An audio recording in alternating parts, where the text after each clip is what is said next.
What's up, you guys? How are you this morning? I am coming to you today to talk about more about life beyond the chair. I told you I'd be talking to you all for the next 6 months, every day at around 9 o'clock. And so here I am. I just got through walking my dog, so I'm in the starting part of my day. But I want to talk to you all about what I have witnessed. My name is Nikki Smith, for some of you all that don't know me, and I am a performance coach. For easier way to say it, I actually take on small service-based businesses, a little beyond just the beauty industry now, and I help them to scale. That's the simple version. I help them to restructure, create systems. Some of them want to actually close their businesses. I help them buy buildings, pretty much anything that a small service-based business would need to do in order to stay afloat. So in my years of experiencing dealing with small, passion-driven businesses, this is what I'm going to talk about today, is the difference in you staying where you are or failing, or in you actually experiencing life beyond the chair. So I'm going to talk to you about an intellectual experience versus an emotional experience. And the reason I feel so strongly about dealing with this today is that the emotional aspect of what I have seen more times than I can count on 10 people's toes and hands is people really believe, passion-driven people have operated a good portion of their careers based off of how they feel about something. If they feel like doing it, or if maybe they don't feel like doing it, and their actions typically follow that feeling. So if I feel like doing it, I got the Midas touch today. I'm come from the hair industry, so I'll use my industry. If I'm feeling it today, then, every client that comes in, they're going to be, my best work, my best customer service, all of the other things that come with what I'm feeling today. And then let's take the days when some of you all have decided I don't feel like all that today. That's when customer service lacks. That's when maybe you did something not so great because you just wasn't, it was okay enough to pass and get them to come back. And this is what I see constantly in terms of how businesses are operated by passion-driven people. So what I realize is that all of these people that are coming to me, I typically get clients based off of them wanting to either totally exit out of what they're doing or transition out in a way where they're no longer a slave to the chair. So this is the group that I deal with, and it is a constant back and forth or tug of war in me getting them to not be so emotionally managed. When you're emotionally managed, you're never going to be able to do what it is that you want to do beyond the chair, because your emotions, your feelings, your ability to override those feelings, if it is not practiced, every time you take 2 steps forward, you will take 10 back. Because it's something called life, guys, and we all have to endure it. So I want to talk to you all about something I learned. Actually, it was quite some time ago. I'm one of these people. I'm a movie buff. And I also look at a lot of, YouTube videos with business people, things like that. And I heard this term mentioned, neuroplasticity. I heard it mentioned, years ago. And I'm one of these people that if I'm watching a movie or if I'm, listening to something that's a word I've never heard, I'm automatically writing it down. I can figure out what it means based off of how they use it, but I want to know actually the definition of it. And so it was one of those times. So let me read to you. Neuroplasticity is also known as separate. It could be one word or separate. Neural brain plasticity is a process that involves adaptive, structural, and functional changes to the brain. So what that means, the simpler version, without getting too scientific with it, you have a right brain and you have a left brain. most passionate people that work with their hands are right brain. That's where creativeness and spatial intelligence and passion typically comes from the right side of the brain. Creative passion that you work with your hands. You could be a cook, you can be a hairstylist, a barber. Those type of businesses typically come from the right side of the brain. Neuroplasticity, when it comes to you adapting structural and functional changes to your brain, typically means you got to tap into the left. Now, the left side of the brain, it deals with logistics, structure, systems, things that have to be thought about and not necessarily sometimes done with your hands. They don't always have the amount of practical application that things that are done with your hands do. Okay, there's a specific with your hands. You can create the steps even when you're doing something with your hands. Step 1, I do this, 2, 3. So you get what I'm saying. Neuroplasticity, I call it, let's put it in the layman's terms, is the person's ability, because you have to make a decision to do this. It is your ability to allow your brain, as it's trained, to override what your normal default settings are. Okay, so what does that mean? That means I now have the ability to do what I need to do to get where I'm trying to go, regardless of how I feel. My emotions will not manage the process, because this is what I need to do to get where I'm trying to go. Now, you have to practice being able to tap in to the left side of your brain and allow yourself to be able to do that. So I'm going to give you some real homework to do, okay? I managed to be able to do this quite some time ago. I won't say mastered it, but for lack of a better term, I am not managed by my emotions at all. Let me give you one for those of you that like retail therapy. You get in a mindset and whatever happened, and you're like, look, I need to just feel better, so I'm going to go shopping. When I was a black belt shopper, because I could literally wear an outfit probably for a different outfit for a whole year without having to put on or do a repeat. What I started doing to hijack that feeling that I had to spend this money because I'm feeling whatever is I made myself, I can go to the store, but I could not spend more. I could not spend anything that day. I had to give myself 48 hours to decide if whatever I saw, you see stuff, I gotta have it. Oh, it's on sale. I can't leave it. It won't be here. We convince ourselves of these things. I managed to get myself where I gave myself 48 hours.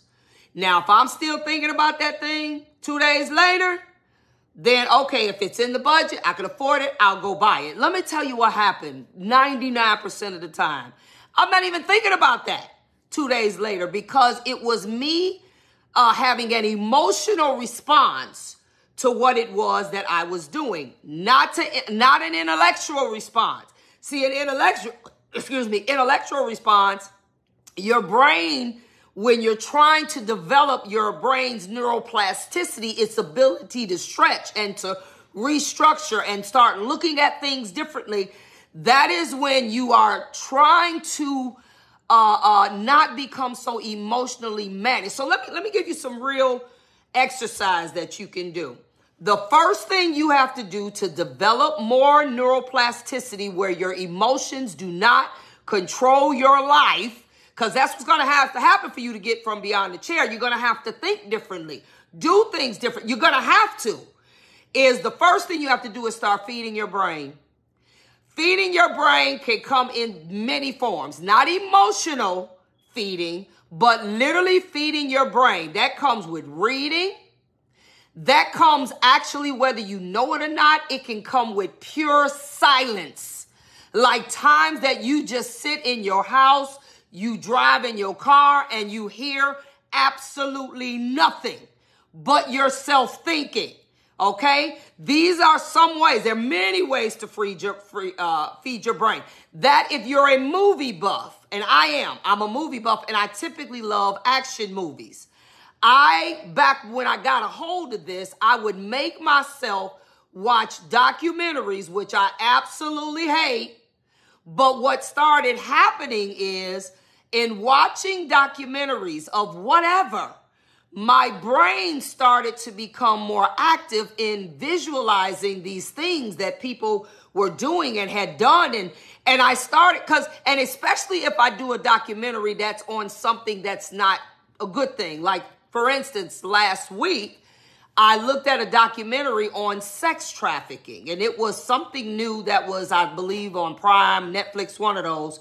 And there's nothing beautiful about that, but I forced myself to watch it because it stimulated my brain. I got more of an intellectual experience from it than an emotional. The only thing emotional was sadness.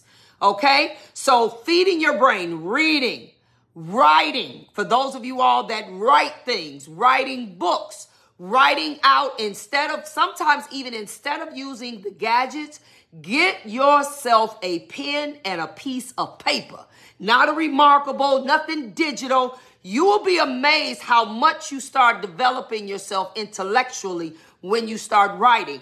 I want to say this to those of you all that may still be hairstylists or barbers or estheticians and you have an assistant. Let me give you one way to feed your brain and stimulate yourself intellectually. So your neuroplasticity, you're adapting and you're stretching so you don't always react off of the way you feel. If you have an assistant, and I hear this all the time, people complain about, I got an assistant, they're not doing what I need them to do, I think I'm going to fire them. But when I ask people, how have you either written out or some kind of way created something that they can read based off of what your expectations of them are? I'm talking about step 1, step 2, step 3, all the way down. If you got them shampooing, they need to know you put the cape on this way. You make sure you say this to the car. You start writing out the steps of how you want a person to be trained. It's going to make them a better assistant. They won't have to guess. But not only that, it is a way that you start creating more neuroplasticity because you're making your brain figure it out. It's not just, watch me, do what I do. That's not the way it goes. So that is one way that you can start feeding your brain and allowing yourself to become more adaptive to things that make you have to think outside of things that make you feel something. I want to impart this before I continue. There's a guy that I know very well, and he got the blue check next to his name on Instagram, and he's really deep. He does silk pressing. He's really, I've seen silk presses out there, all of them are beautiful to some extent, but I've seen him transform some hair that I don't have. I don't know how he got that head of hair to look like this. So I asked him, he's doing so well in it. So I asked him one day, I said, how do you feel about color?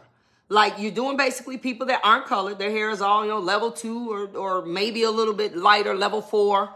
How do you feel about adding color? I said, do you realize if you added color, if you learned it and added color to this, it would take you to the stratosphere somewhere. His exact words to me were, you're right, but color makes me have to think too much. That's his exact words. And it's true. When you're doing color and you're successful at it, it's not a haphazard situation or you're going to be getting whatever. Whatever results, if the hair stays on, you're going to be having some issues. But that is what I mean about neuroplasticity. So let me keep going. Believe it or not, taking naps, relaxing and just sitting down, even if it's a cat nap, 15 minutes, 20 minutes, taking naps actually regenerate the cellular structure of not just your body, but also your brain. It's almost like you wake up with this fresh fresh eyes and this fresh way of looking at things. And I'm not talking about going somewhere sleeping for 2 hours, because most of us don't have time to do that. But if you have at least a 15 or 30-minute window that you can take a power nap, trust me, it'll be tremendously helpful in you now starting to kind of rewire your brain. Expanding your vocabulary. I want everybody, this is your homework, who's ever watching this. I want you to, whether it's TV, whether you do audiobooks, if you go to an event where maybe people are speaking, I want you to pick out every single word that is spoken that you have no idea what that word means. You don't know what it means. I want you to be able to write it down, put it in your phone. If you're somewhere you can do it digitally. And I want you to go back and I want you to define that word. Also go extensively into how is the word used. Give me some examples of the word. Let me tell you what will start to happen. You'll start expanding your vocabulary. Expanding your vocabulary, though, can only come if you actually know what the word means and how to use it. These are ways that you start feeding your brain. If you're a service provider, you got people coming in and out all day. Somebody spits out a word. You're like, I don't even know what that means. You can ask them, but I want you, instead of asking them, I want you to write it down. Write it down. When you get a chance, look it up, see what it means. You need to expand your vocabulary. Okay? Then there's another thing. And now I say this loosely because I know a lot of my passion-driven people try to do too much, but start juggling a couple things at a time. Not crazy things, but I want you to challenge your brain to actually having maybe 2 or 3 things that you have to juggle, small things, not big things, that you have to juggle kind of at one time or in one day.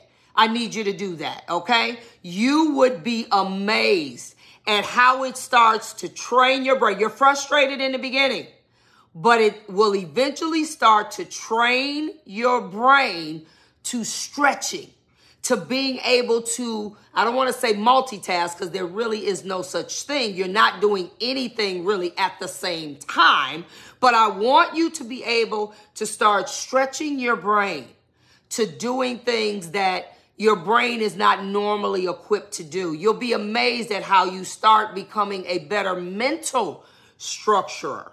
Okay? For those of you all that like games, I need you to learn how to play chess or do things like Sudoku.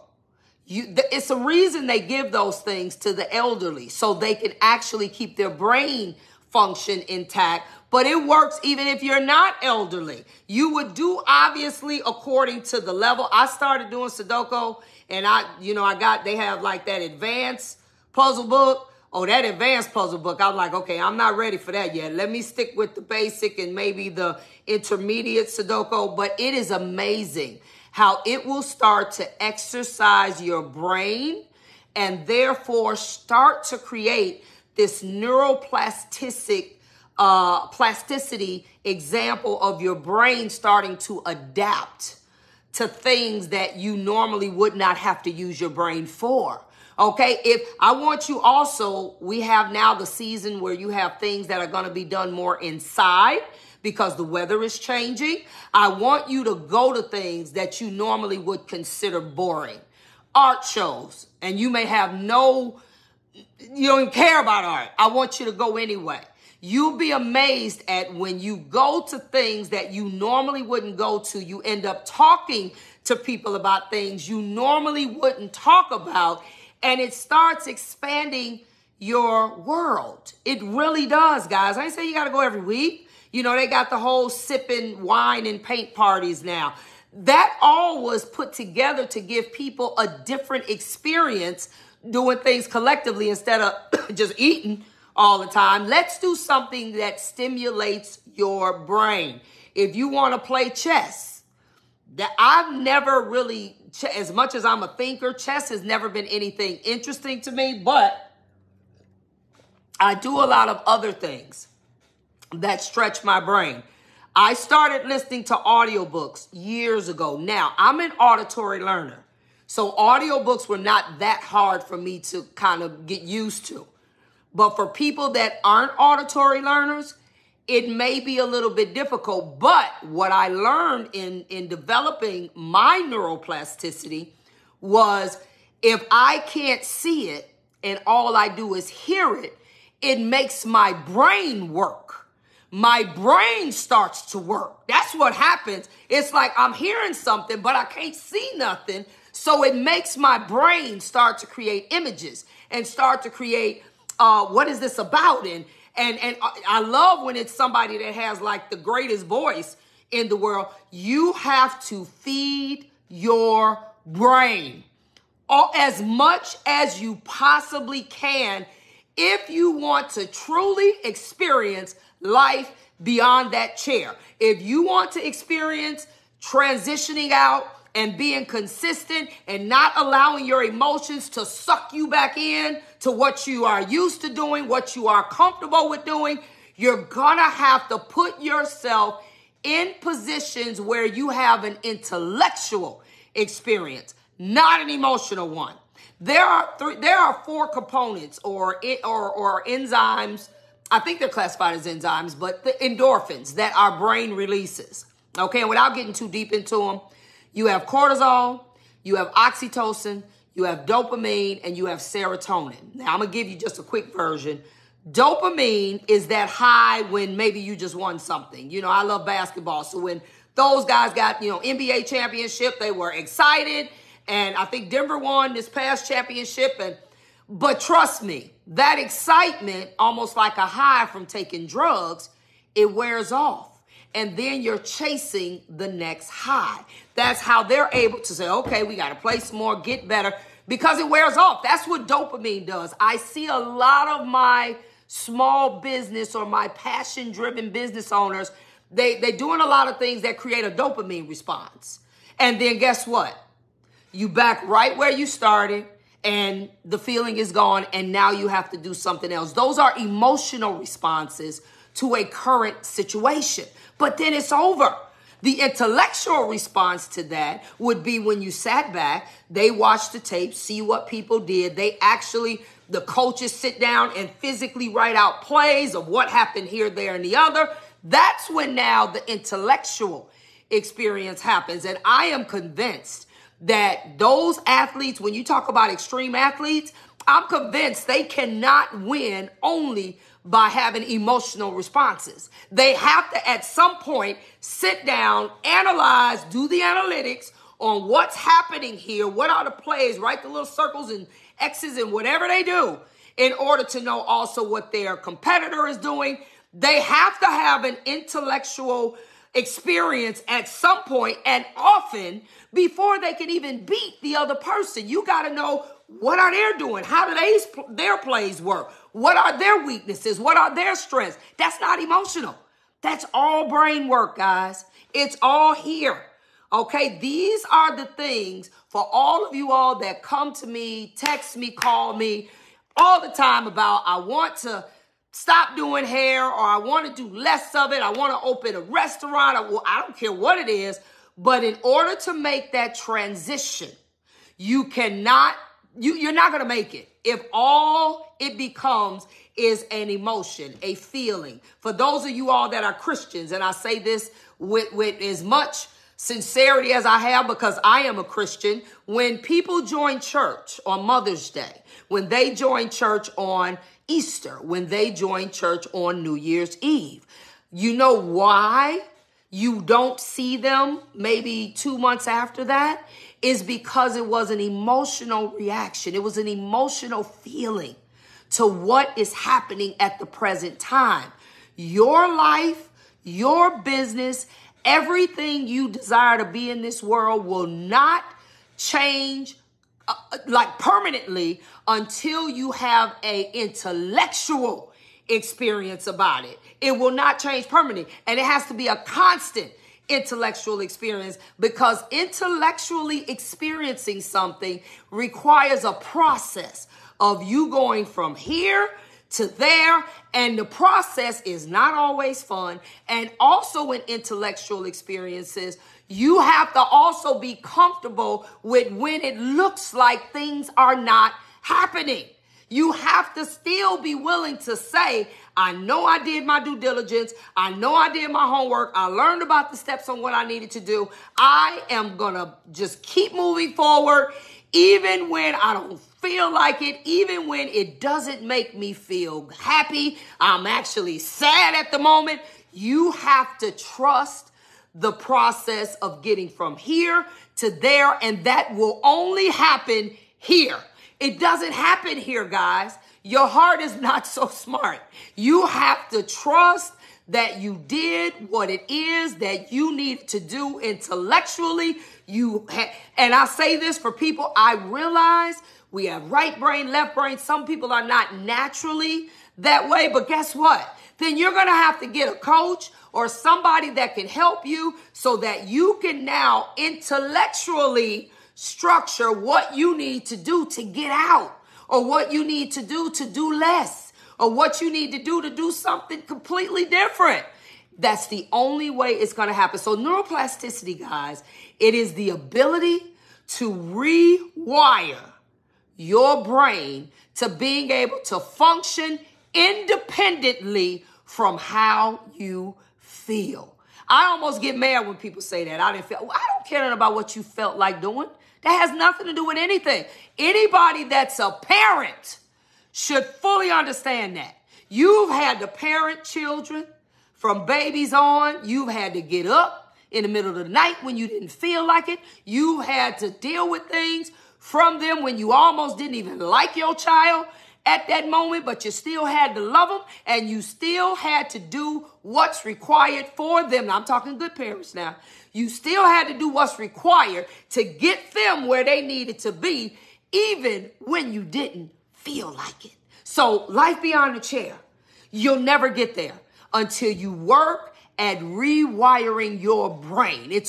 Think about if you're a hairstylist and you have clients that you really need the money, and somebody calls you and says, I really need to get this service, and the service is like $300, and you really could use that $300. So you agree to come in on a day that you don't even work. Let me tell you what'll happen. The more you do that, and don't even charge them like a surcharge. You know what? Everybody that's a 9-to-5 or works a regular 9-to-5 W-2 job, most of them, if they go in on days that they don't work, they get double time. They get time and a half or whatever, overtime pay, however it goes. If you're going to do that, then at least make it worth it.